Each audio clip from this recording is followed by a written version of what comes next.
Bonjour tout le monde, j'espère que vous allez bien ainsi que vos proches. Cette vidéo est consacrée à l'activité 3 concernant l'exploitation des données recueillies sur la répartition des végétaux. Durant notre cours en présentiel, nous avons vu les différentes techniques et outils utilisés lors des sorties écologiques pour faire l'inventaire des animaux ainsi que les végétaux. Alors, les résultats obtenus au cours de ces sorties écologiques et surtout les données statistiques de l'inventaire des végétaux et des animaux nécessitent une exploitation pour déterminer les caractéristiques de ces êtres vivants et de leur milieu. Et normalement, c'est ça l'objectif d'une sortie écologique, c'est de recueillir des données statistiques et d'analyser ces données ou bien d'exploiter ces données dans le but de déterminer les caractéristiques de ces êtres vivants ainsi que leur milieu. يعني باش نعرفوا شنو هما المميزات ديال هاد الكائنات الحية وديال وسط العيش ديالهم. La question qui se pose, c'est comment exploiter les données collectées au cours de la sortie écologique. Pour répondre à cette question, on va traiter quelques paramètres d'études statistiques de la répartition des végétaux. On va commencer par le premier paramètre qui est l'abondance ou bien la densité. Alors, c'est quoi l'abondance ou la densité? Comme définition, c'est le nombre total des individus de la même espèce dans une unité de surface exprimée en général en mètres carrés. يعني هي العدد الإجمالي لأفراد نفس النوع بوحدة مساحة.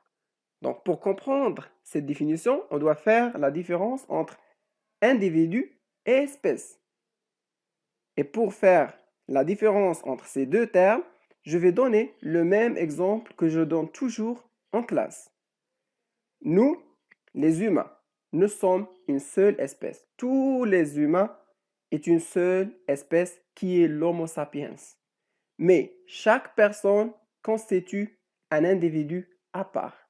يعني الإنسان كامل البشرية كاملة هي نوع واحد اللي الاسم ديالو Homo sapiens يعني une seule espèce. Mais chaque personne constitue un individu. Je donne un autre exemple, l'exemple des légumes par exemple. Les pommes de terre est une espèce. L'oignon, espèce. Les carottes est une espèce. Mais c'est par exemple si on a plusieurs pommes de terre, chaque pomme de terre est une individu. On revient à notre définition.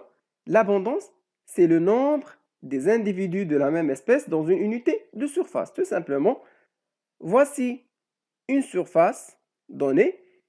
L'abondance ou bien la densité, c'est le nombre des individus dans cette surface. C'est-à-dire combien d'individus on a dans cette petite surface.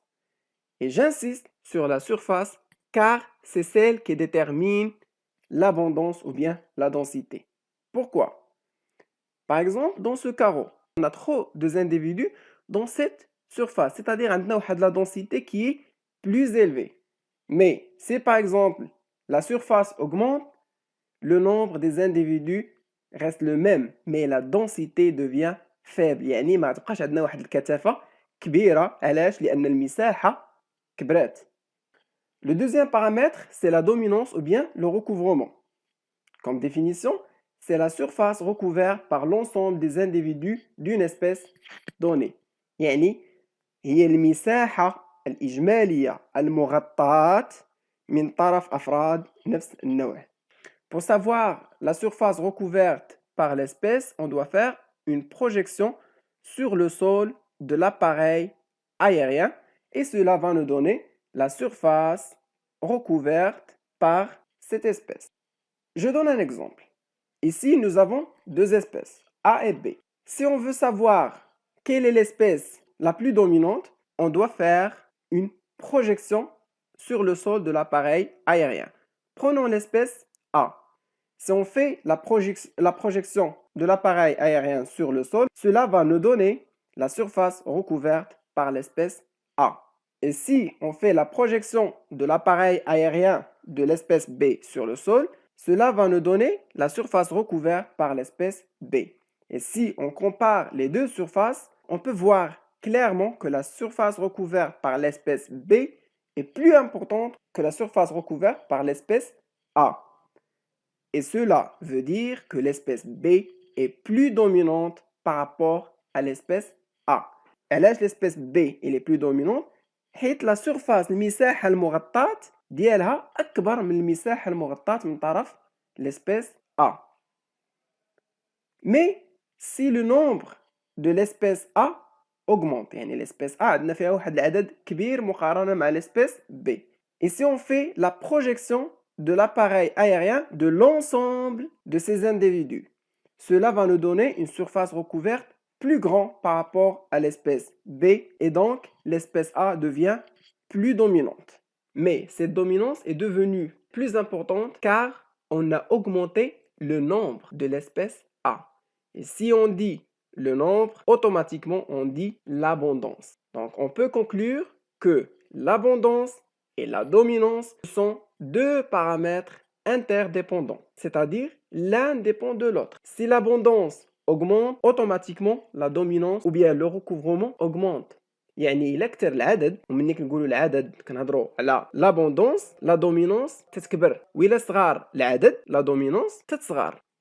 Le troisième paramètre qu'on va entamer dans cette vidéo, c'est le coefficient abondance-dominance.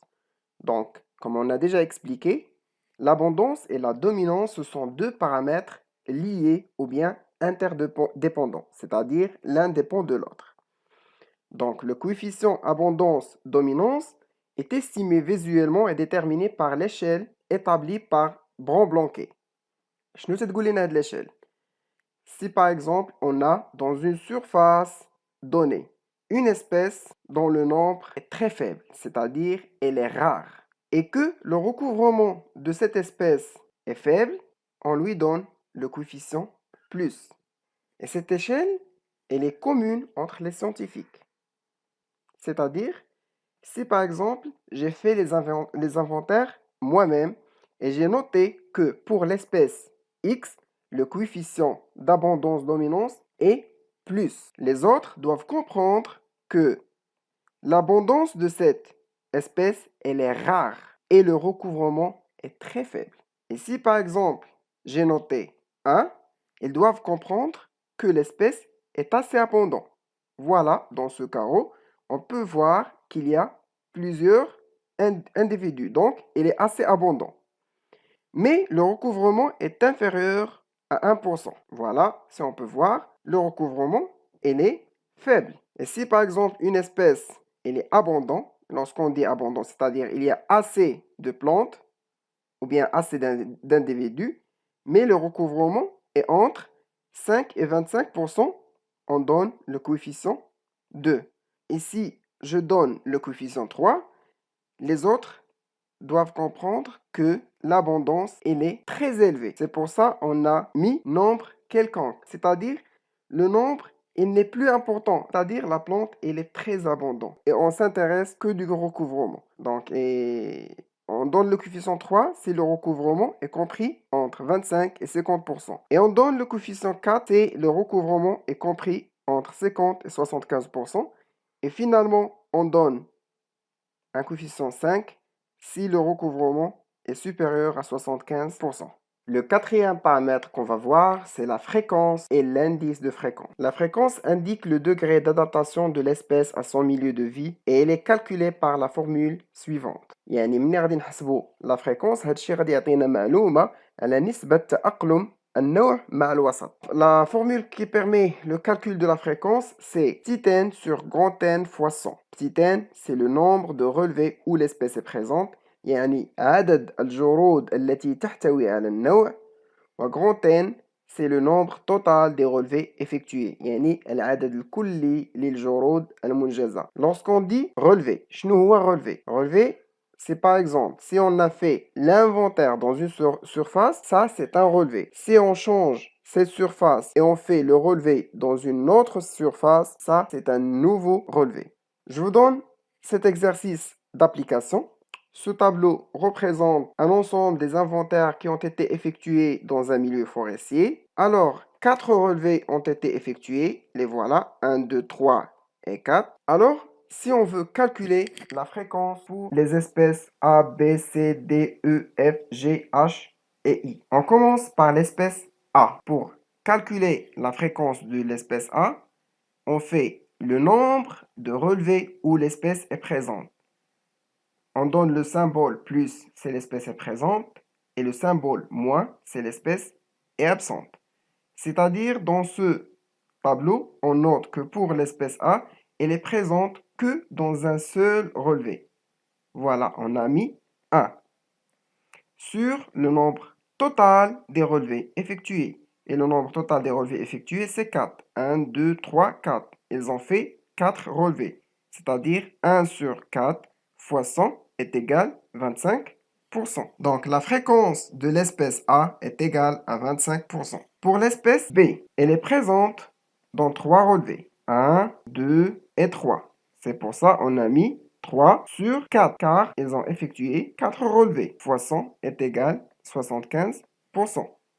Donc la fréquence de l'espèce B est égale à 75%. La fréquence de l'espèce C, elle est présente dans 2 relevés.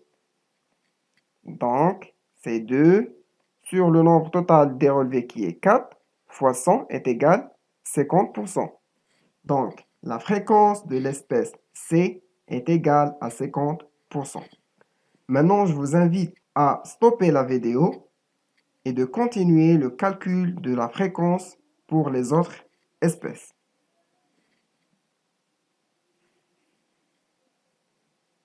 Voici la correction des fréquences des autres espèces. Pour l'espèce D, la fréquence est égale à 100% car l'espèce elle est présente dans tous les relevés. Donc, 4 sur 4 fois 100 est égal à 100%. Pour l'espèce E, est égal à 25%. Pour l'espèce F, elle est 0% car elle est absente dans tous les relevés. Donc, c'est 0 sur 4 fois 100 est égal à 0%. Pour l'espèce G, c'est 75%. Pour l'espèce H, c'est 75%. Et pour l'espèce I, c'est 50%.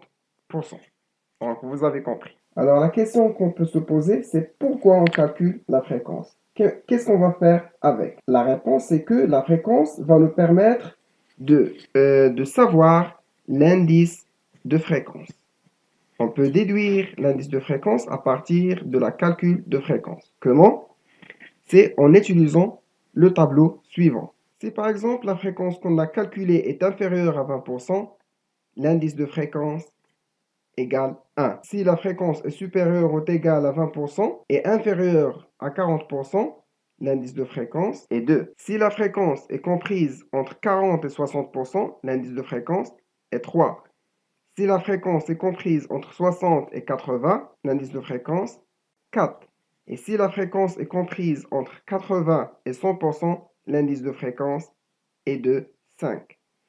Mais vous devez faire attention, car ici, l'indice de fréquence égale à 2 si la fréquence est strictement inférieure à 40%. Ici, c'est strictement inférieur à 60%. Ici, c'est strictement inférieur à 80%.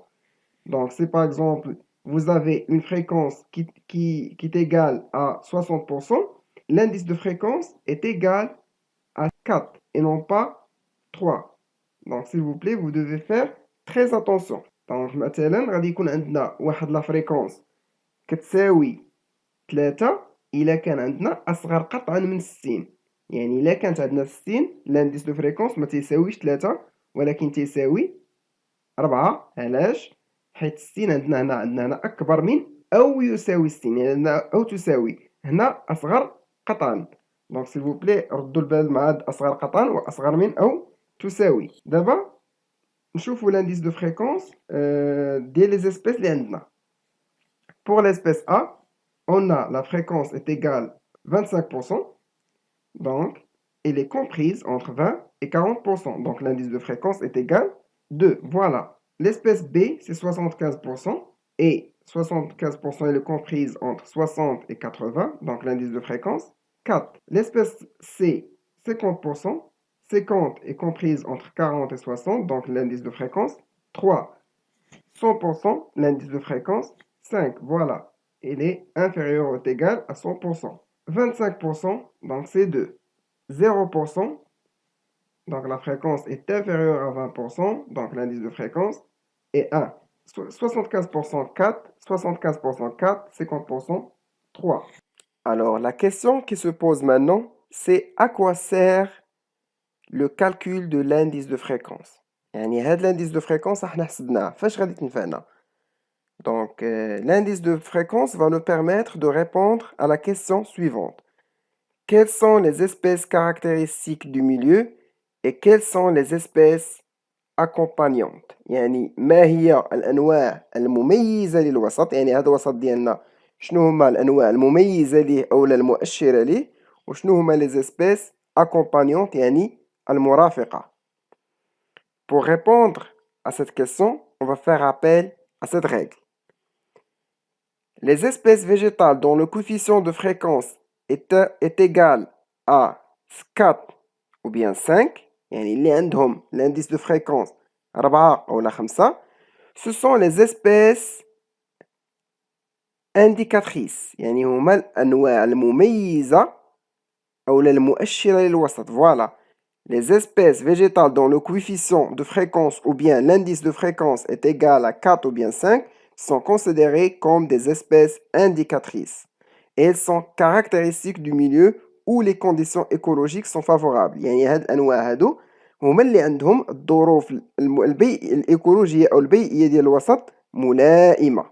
في حين les espèces végétales dont le coefficient de fréquence ou bien l'indice de fréquence et de 3, et il y a l'indice de fréquence qui s'est 3, sont des espèces accompagnantes. Et leur présence indique l'évolution de milieux étudiés, soit l'interférence partielle entre deux milieux. يعني من كنلقاو l'indice de fréquence 3 هاد الأنواع اللي عندهم l'indice de fréquence 3 كيدلوا على تطور الوسط يعني أن هذا الوسط كيبانوا فيه أنواع جديدة ou bien c'est l'interférence partielle entre deux milieux أو لا جوج milieux كيتداخلوا مع بعضياتهم بحال لو كان اللي كنا شفنا في لو كور من قبل لي ليزيير يعني الحدود ما بين وسطين. يعني دابا نجاوبوا على لا كيسيون ديالنا في هاد لي espèces quelles sont les espèces caractéristiques du milieu. Donc les espèces caractéristiques sont B, D, G et H. Pourquoi? C'est parce qu'ils ont un indice de fréquence égal à 4 et 5. Et les espèces accompagnantes sont C et I. Pourquoi? Car ils ont un indice de fréquence égal à 3. Également, l'indice de fréquence va nous permettre de tracer l'histogramme et la courbe de fréquence. يعني باستعمال هاد l'indice de fréquence غادي نرسمو منحنى ومدراج التردد l'histogramme et la courbe de fréquence. باش غتنفعنا هاد l'histogramme et la courbe de fréquence ملي غادي نرسموها. Donc, هاد l'histogramme et la courbe de fréquence va nous permettre de conclure est-ce que le milieu étudié est homogène يعني واش هو وسط متجانس ou bien il est hétérogène. Donc, إلا كانت عندنا la courbe de fréquence اللي هي هادي منحنى التردد ها هو en rouge. إلا كان عندنا unimodal c'est-à-dire un seul pic, voilà un seul pic qui est là. إلا كان عنده un seul pic, donc le milieu étudié est homogène. Pourquoi? Car la courbe de fréquence est unimodale. Par contre, la figure B, عندنا la courbe de fréquence ها هي. شنو فيها؟ فيها deux pics. Voilà le premier pic et le deuxième pic. هذه تتسمى bimodal et donc le milieu étudié est hétérogène. Alors, prenons ensemble cet exercice d'application. On va répondre à la question suivante. Tracer l'histogramme et la courbe de fréquence, qu'est-ce que peut-on déduire?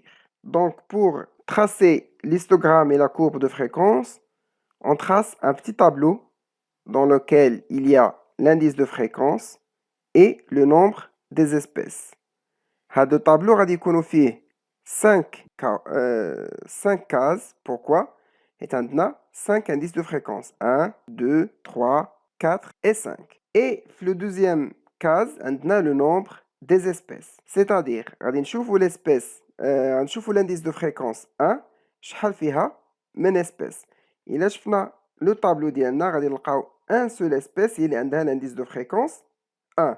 يعني غادي نكتبو واحد أولا 1. Maintenant, on va voir combien d'espèces ont l'indice de fréquence 2. Et dans le tableau, on a 1, 2. On va noter 2. L'indice de fréquence 3, on a 1, 2 également. On doit noter 2. L'indice de fréquence 4, on a 1, 2 et 3. On note 3. On a 1 pour 5, on a 1, donc on note 1. Par la suite, sur un papier millimétré, on dessine deux axes. L'axe des ordonnées et l'axe des abscisses. Sur l'axe des abscisses, on note l'indice de fréquence et sur l'axe des ordonnées, on note le nombre des espèces. Par la suite, on donne l'échelle. Dans cette échelle, on va aller par un seul carreau égale une espèce et on va noter nos indices de fréquence. 1, 2, 3, 4 et 5. Et s'il vous plaît, les indices de fréquence doivent être écrits dans le carreau. يعني خاصو يتكتب الوسط ديال المربع وماشي تحت من التدريجة. الوسط ديال المربع بحال هذا المثال هذا. Et après, on va noter les espèces. 1, 2, 3 et 4. D'abord, on va voir l'indice de fréquence 1. Fait 1. On va dessiner une barre qui rassemble entre l'indice de fréquence 1 et le nombre des espèces 1. Voilà, خاصها تكون في le carreau كامل. حيت هذا le carreau هو ديال l'indice de fréquence 1. Pour l'indice de fréquence 2, on a deux espèces. Donc par la suite, on note un bar dans le carreau ما بين 2 et 2. 3, 2, il y a entre 3 et 2. Pour 5, pour 4, l'indice de fréquence 4, on a 3 espèces. Donc voilà, 4, on a 3 espèces. Et finalement, pour l'indice de fréquence 5, on a une seule espèce. هذا اللي رسمنا دابا كيتسمى l'histogramme de fréquence. Et pour dessiner la courbe de fréquence, on dessine des points dans le milieu de chaque barre. يعني chaque barre عندنا غادي نديرو فيها un point. Et on relie entre les différents points par une ligne. Et cela va nous donner la courbe de fréquence qu'il y a en rouge. L'ensemble, c'est l'histogramme et la courbe de fréquence. Dans ce cas, qu'est-ce que peut-on déduire à partir de cette courbe? Voilà, la courbe elle est unimodale. Pourquoi? On a un seul pic et donc, ou bien un seul sommet. Et donc, la courbe de fréquence elle est unimodale. Donc, le milieu étudié est homogène. Alors, je termine cette vidéo dans cette partie. J'espère que j'étais clair et je vous remercie pour votre attention.